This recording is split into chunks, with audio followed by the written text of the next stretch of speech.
For a long time, there have been stories about objects such as masks, jewelry, dolls, statues, all sorts of things that have been associated with demonic entities. So, what people say is that these objects tend to host spirits. That's why weird things happen. So, today we're going to talk about that. We'll see how some of these things that are meant to be lifeless have hosted spirits.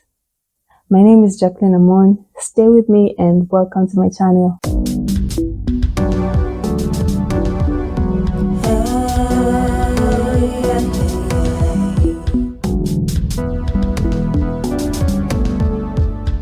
There's a dance called the mask dance.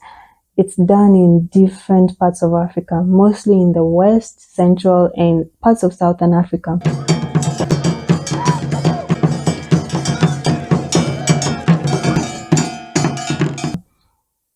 And in the mask dance, somebody wears a mask. And usually this mask is a little bit scary, like you can see in this video.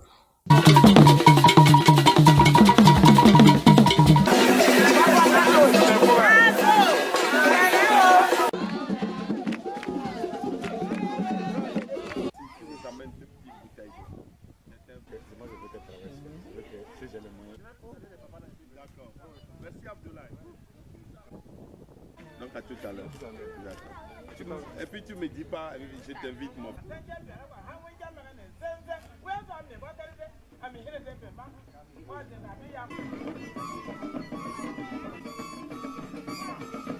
And in this mask dance, somebody is chosen to wear the mask. And usually the mask is made because of different reasons. Maybe they want to scare people, or they want to show a representation of a deity. And they believe that when the dance starts, the person who's wearing the mask is possessed by the spirits behind the deity.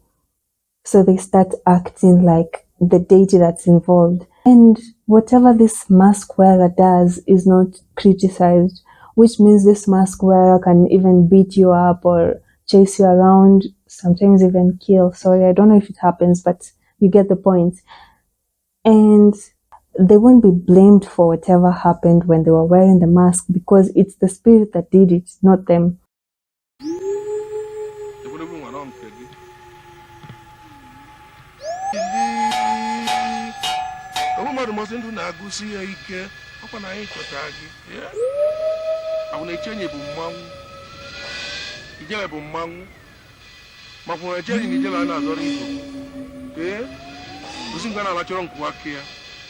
When I like Kalilia Bunkiliko, Anyo never equal.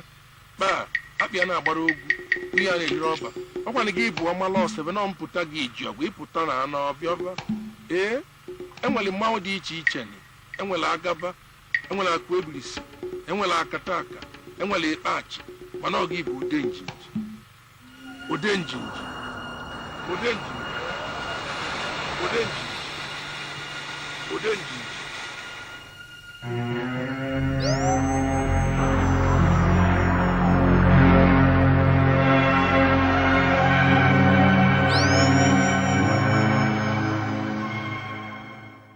As I was looking into this topic, I remembered a movie I watched when I was a little kid. It was scary, but now you can see the ghost was painted with yellow paint. This movie is called Oracle. It was released in 1998 and it's still a powerful story. It starts with a notorious gang in a shootout with the police during a carjacking. They lose many of their members and only 3 of them survive. They decide to find an easier deal, and the best deal they could find was a foreigner. This man was looking for a mask. He didn't tell them why he was looking for the mask, but that's the story. He was looking for the mask and he was going to give them $100,000. Later in the story, they'll go to another witch doctor who'll tell them that the white man had been looking for that mask for years everywhere. because this mask had something special, which we'll find out later. They agree that they will go and find the mask in their village. Some of them, not some really, but one of them was hesitant because he was scared of the spirit behind that mask. And the other one told him there's no need to be scared because it's just a mask. And the spirit lives everywhere, not in the mask. This mask was the oracle. That's how the spirit communicated to the people of that village. And there was a boundary where his forces worked. The three men went to the village. They found one man who could summon the spirits. He was being convinced by someone else to become the priest of the oracle. And this man had problems. His land was being stolen. He didn't have money, and the other person who stole the land was richer than him. One of the thieves had an uncle who was also willing to help them steal the mask. So the uncle met the poor man and convinced him to get them the mask, and that they would pay him, I think, 500,000 naira. It had a higher value back in the day. They agree. At night, they went to the shrine. Then the thieves took the mask and they put it in the car. The car couldn't start. Then one of them was like, let us try and put the mask outside. When they went out with the mask, the car could move. They realized that's what was stopping them from leaving that village. So they call this priest, and he does some chants and he lets them go. I think this chants opened up the door. Shortly after, this spirit that was a yellow man came out of that shrine. It scared me when I was young, but I could see it was a man who was painted yellow. That's how I convinced myself that it wasn't a real ghost. It will do harmful things after. We see the men going to the white man, and they give the white man the mask. The man excused himself and went to the next room with a mask. In this room, there was a mirror. This is so interesting because I've heard stories that mirrors have some spiritual force, and spirits use mirrors to access people. The white man stood in front of a mirror, and he put the mask in front of the mirror, and the eyes of the mask lit up, and the man felt something. This thing is potent. It works. So he gets the briefcase that had the money, and he gave the thieves. Later, the thieves share the money with the villagers who helped them, their uncle, and the man who was like a priest of the shrine, and their lives change. They become rich. The priest man whose land had been stolen, he's able to acquire his land back, and he becomes very prominent. But everyone in the village is like, why is this man so prominent? How did he get his money that quickly? But it didn't take long until the yellow spirit that came from the shrine started tormenting them. The first person to be tormented was in a birthday party. There was a large crowd of people. Then this man went there. It was his ceremony, and when they were singing, "For he is a jolly good fellow, for he is a jolly good fellow."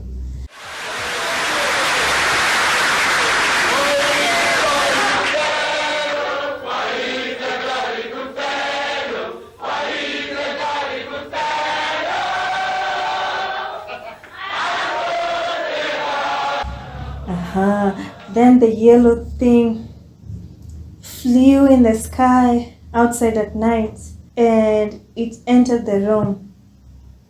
As it entered the room, only the man who was being targeted saw it. The others didn't see that yellow thing. It removed something red, like some red powers from his hands, and his mouth was bloody. He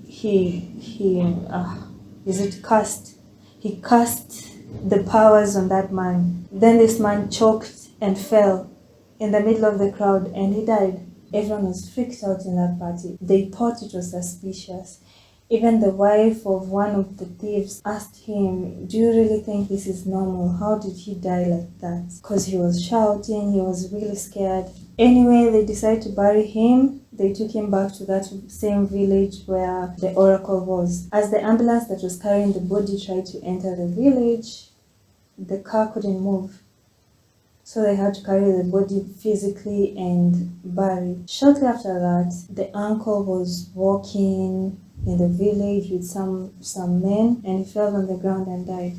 Now 2 people had died. When the first person died, it wasn't that suspicious. Of course, one of the thieves was always skeptical about everything, tried to tell the others, don't you think the way this man died was weird? It wasn't natural. He was healthy, he was okay. There wasn't any reason for him to die just like that. And of course, the way he did it, he was in a party and he was yelling, pointing at something, and no one else could see it. Everyone shut him down. They all said it was a coincidence. But then, after the uncle also died suddenly, it didn't seem like a coincidence. But still, the priest tried to shut it down. He said it's not possible, those are just coincidences. Some ladies were walking in the forest. Suddenly there was thunder and a tree fell down and started bleeding, blood. Anyway, they went back to the city. Now the 2 thieves went to visit a site that was owned by one of them. This was a construction project, and the owner of that project was feeling like it wasn't doing well, it wasn't going fast enough. He was yelling at the engineer on site, but the engineer was trying to convince him that they've done a lot of work, especially upstairs, and he requested that they all go upstairs and view the project and see all the things they've done.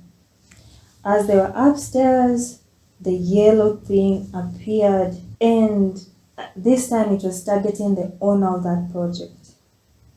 This man was the most confident out of the whole group. He seemed like the gang leader, but he was yelling and looking so scared.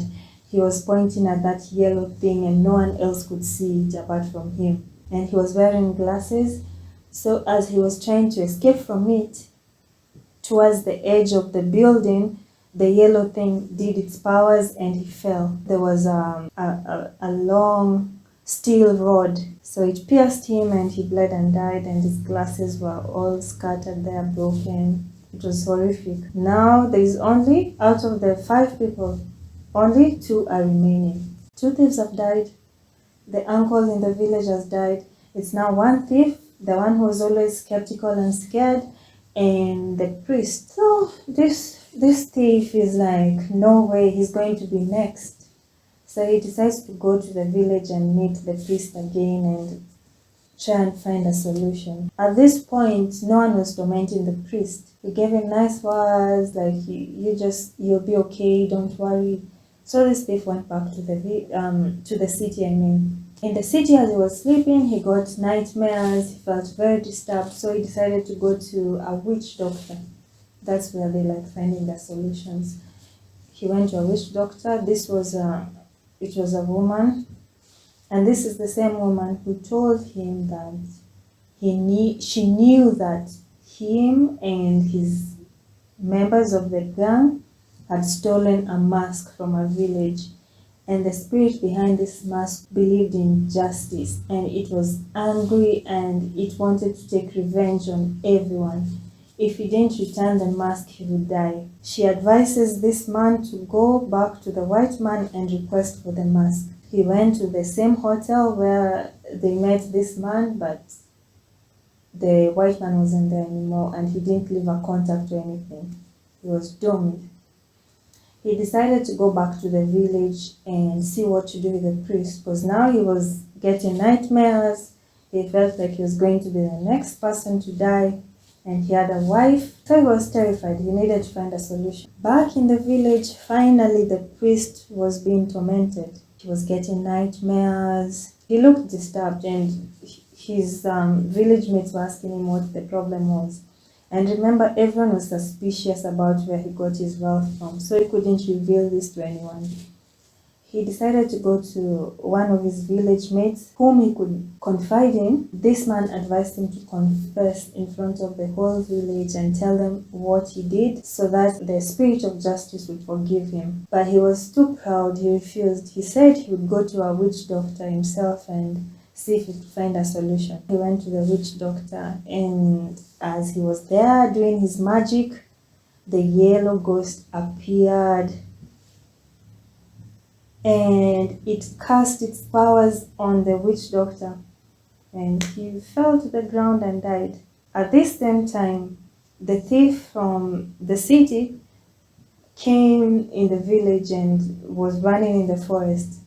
At this moment, the yellow thing also was following him.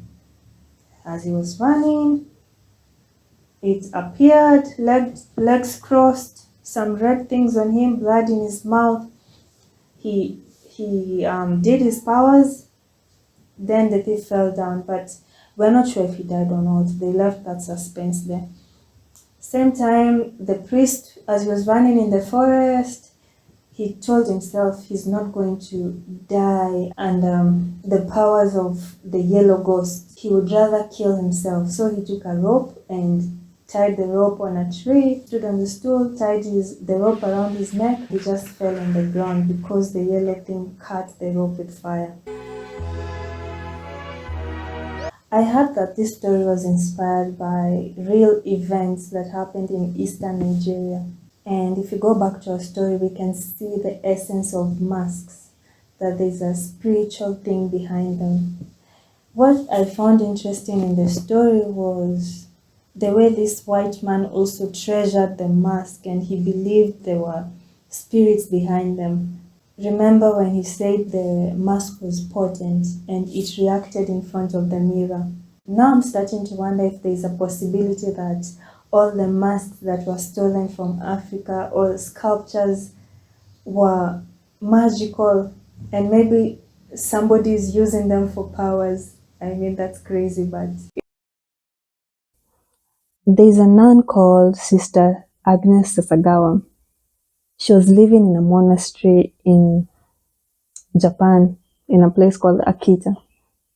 There was a statue of Mary in that monastery, and Sister Agnes Sasagawa was deaf. One day when she was in the monastery, she saw a bright light coming from another room. When she went to see what was happening in that room, she saw spiritual beings worshipping around Mary. And later, weird things about that statue started happening. Mary would talk to her and give her messages that she needed to pass on to people. Messages about faith, praying, and different things. There was a time also, this statue of Mary started weeping. And when they checked the tears, these tears were real. It even sweated blood. Catholics say it's for real, that these things really happened. It's not like they're coming up with a story. And it happened 101 times. So that's real testimony, I guess. And it was even venerated. I think I'm not Catholic, but I think veneration is like making something sacred. So I didn't come up with this story, it actually happened. And that's a statue that came to life. There's also a story about a wine cabinet known as a debug box. The person who owned the debug box said that he had to sell it because weird things were happening. He was suffering so many misfortunes. Even his mother died because of the debug box. Apparently, this box hosts spirits of somebody, and these spirits are always associated with suffering. And he says that the debug box was hosting a spirit of a Holocaust survivor. But some people say this story isn't really true. This guy was just trying to sell that box on eBay. That's why he came up with it. There is a diamond called the Hope Diamond, which is worth 250 million today, because it's mysterious. It was discovered in about 1660 by a merchant who went to India and stole it.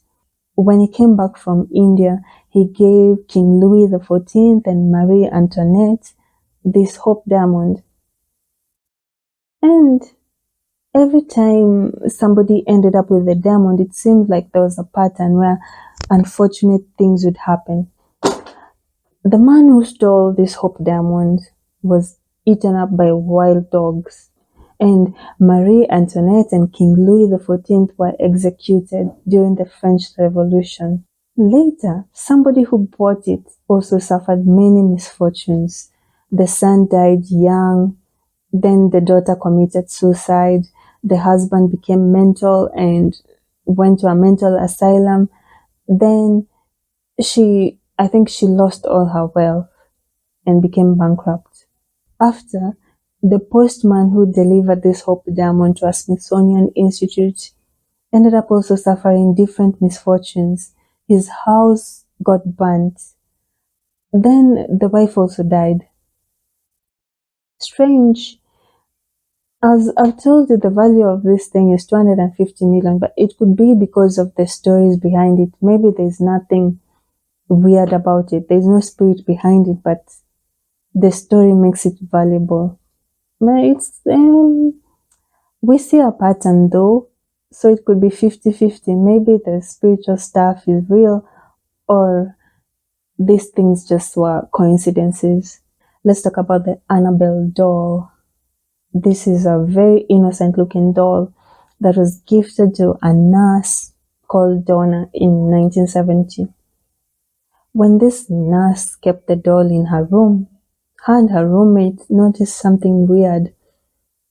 Things were moving around in the room. There were strange sounds. If they left something in one side of the room, it would suddenly appear in another part of the room. And they knew it was this doll because when they removed the doll from the room, weird things wouldn't happen. They decided to call a couple known as the Warrens. This couple were specialists in paranormal activities, and they confirmed that there was something weird behind the doll. It's not like the doll was possessed by a spirit, but a demonic entity was doing stuff through the doll. The couple took the doll and put it in a case, and that's how we have that story. And we even have movies about this doll called Annabelle. I hope you've liked today's topic about all these weird things that happen behind objects. You can give me your comments and let me know if you believe these stories or you just think they are fantasies for entertainment. Thank you for staying with me.